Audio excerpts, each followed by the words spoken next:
kulan wacan oo wanaagsan daawadayaal halkan waa janaalkeena udub Soomaali TV qodobada warkeena aad ku daawo doontaan waxaa ka mid noqon doona garaad jaamac oo tunaasulay Cabduqaadir Firdhiye iyo sidoo kale go'aan adag oo qaadatay beesha jaamac siyaad muxuu yahay go'aankaasi beesha warsangeli oo markan dagaal u diyaar ah doonaysana inay la dagaalanto ciidanka BMBF ee Puntland iyo saraakiil ciidan oo la sheegay in laga sii deynayo xabsiyada maamulka Somaliland wararkaas sidoo kale waxaa qayb ka noqon doona xiisaha adag ee hadda ka jira waqooyi bari Soomaaliya iyo Cabduqaadir Axmed oo Cali Firdhiye oo filla Soomaaliya amar adag ay ku soo rogtay iyo Cabduqaadir oo ka soo horjeestay amarka madaxweynaha Xasan Sheekh Maxamuud maxaa keenay in Firdhiye oo madaxweynaha Jamhuuriyadda Federaalka Soomaaliya oo culaadiyo wararkaasi warar kale ayaa daawadayaal warka janaalkeena udub Soomaali TV ku daawo doontaan daawade haddii aad janaalkeena ku cusub tahay subscribe noo saar janaalka like share comment waa dhankiina aan ku bilaawo qodobka ugu horeeya garaad jaamac ayaa waxa la sheegay inuu gibi ahaanba uu u tanaasulay madaxweynaha maamulka waqooyi bari Soomaaliya Cabduqaadir Axmed oo Cali Firdhiye go'aamo ayaa la soo saaray iyadoona go'aamadaasi gibi ahaanba uu ka tanaasulay hogaanka beesha dhulbahante garaad jaamac ayaa waxa la sheegay inuu isugu yeeray gibi ahaanba beesha jaamac siyaad isla markaana uu sheegay in uu gibi ahaanba uu ka tanaasulay khilaafkii kala dhaxeeyay madaxweynaha maamulka waqooyi bari Soomaaliya Cabduqaadir Axmed oo Cali Firdhiye garaad jaamac iyo Cabduqaadir Firdhiye ayaa waxa la sheegay in khilaaf siyaasadeed oo aad u xoogan uu ka dhaxeeyay laakiin hadda waxay wax waliba u muuqanayaan inay soo gabagaboobayaan isla markaana talaabo adag la qaadayo tanna waxay ka dhigan tahay in isbeddello cusub ay hadda waqooyi bari Soomaaliya u jeesatay garaadkuna hadda uu ku qancay go'aamada iyo sidoo kale masiirka waqooyi bari Soomaaliya in la hagaajiyo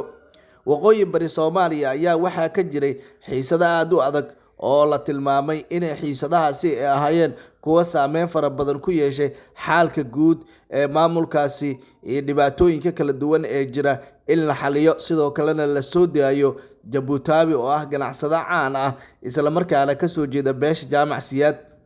wararka sidoo kale waxay sheegayaan in xiisada aadka u culus ee waqooyi bari ka taagan inay noqonayso maalmihii ugu dambeeyay mid kala tag uu ku dhawaa maamulkaasi laakiin garaad jaamac ayaa u tanaasulay Cabduqaadir Axmed oo Cali Firdhiye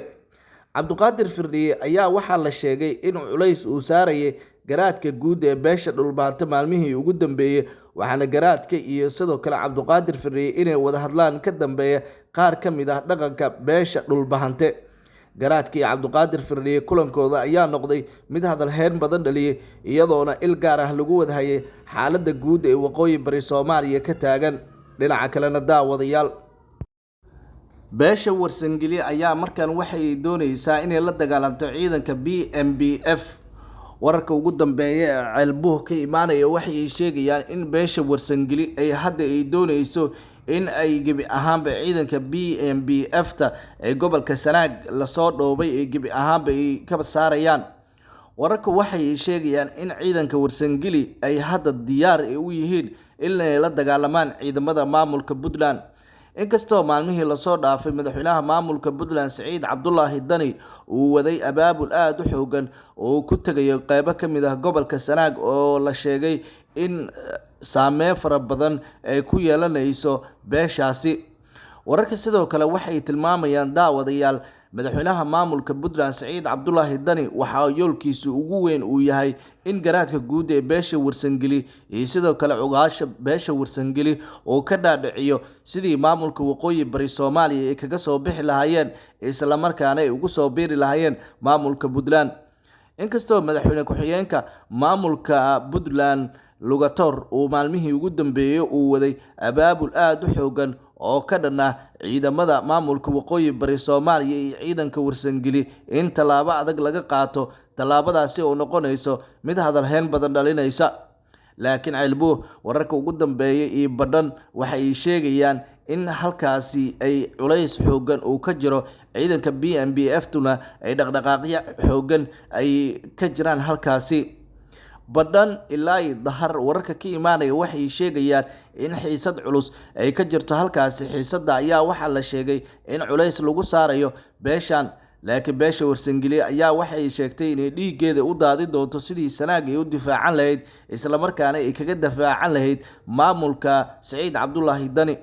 maamulka Dani ayaa waxaa lagu eedeynayaa in yoolkooda ugu weyn uu yahay inay ka faa'iideystaan khilaafka dhulbahantay warsangeli, waxaana saacadihii lasoo dhaafay dhalinyaro fara badan la sheegay inuu Nairobi Siciid Dani uu kula kulmay dhalinyaradaasi oo beel ahaan kasoo jeeda warsangeli.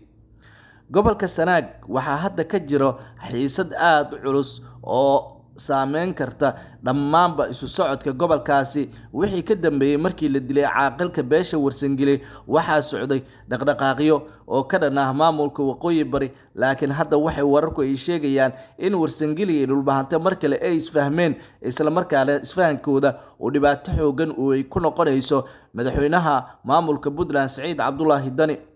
Siciid Dani waxa uu kaliya uu rabay in warsangeli iyo dhulbahante khilaafkooda uu noqdo mid uu isaga uu ka faa'iido, isla markaana wararku sidoo kale waxay sheegayaan in tallaabo kasta ay noqon doonto mid uu kaga aargudanayo beesha warsangeli, inkastoo beesha warsangeli shakhsiyaad ka tirsan ay hadda ku jiraan maamulka uu hogaamiyo Siciid Cabdullaahi Dani. dhinaca kalena daawadayaal Cabduqaadir Axmed oo Cali Firdhiye ayaa diidan inuu imaado magaalada tani caasimadda ah Muqdisho.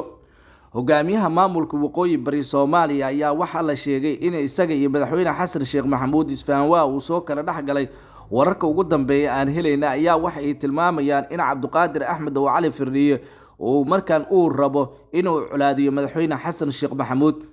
kadib markii madaxweyne Xasan Sheekh Maxamuud Cabduqaadir Axmed oo Cali Firdhiye uu ku amray inuu yimaado Muqdisho. laakiin waxa la sheegay in Cabduqaadir Firdhiye haddii uu diido inuu yimaado Muqdisho in culays kale uu kala kulmi karo qaar badan oo ka mid ah dhaqanka beesha dhulbahante. wararka sidoo kale waxay sheegayaan in xiisada siyaasadeed ee hadda jirta ay noqon karto mid hadalhayn badan dhalisa. saacadihii lasoo dhaafay waxaa la tilmaamay in Cabduqaadir Axmed oo Cali Firdhiye oo kulamo gooni ah uu la qaadanayay garaadada beesha dhulbahante iyo sidoo kale qaar ka mid ah waxgaradka beesha warsangeli, waxaana uu kala hadlayay in uu tago Muqdisho iyo in uu ka joogo. laakiin qaar ka mid ah garaadada ayaa waxay u sheegeen haddii uu amarka madaxweyne Xasan Sheekh Maxamuud uu diido in tallaabo adag ay ka qaadi doonaan, taas oo Cabduqaadir Axmed oo Cali Firdhiye durbaba ku noqotay cabsi xoogan. Cabduqaadir Axmed oo Cali Firdhiye ayaa sidoo kale waxaa lagu eedeynayaa in ganacsiga guud ee gobolka Sool uu isaga uu xirtay. sidoo kale tan iyo markii uu xabsiga u dhigay ganacsada Jabuutaawi waxaa la sheegay inuu faa'iido fara badan uu rabo inuu ka helo ganacsiga guud ee deegaanada maamulka waqooyi bari Soomaaliya, gaar ahaan ganacsiga qaadka. wararka sidoo kale waxay sheegayaan in beelaha dega deegaanada maamulka waqooyi bari Soomaaliya ay rabaan in ganacsada Jabuutaawi xabsiga laga soo daayo maadaama xanuun xoogan uu halkaasi u ka hayo ganacsadaha caanka ah ee Jabuutaawi.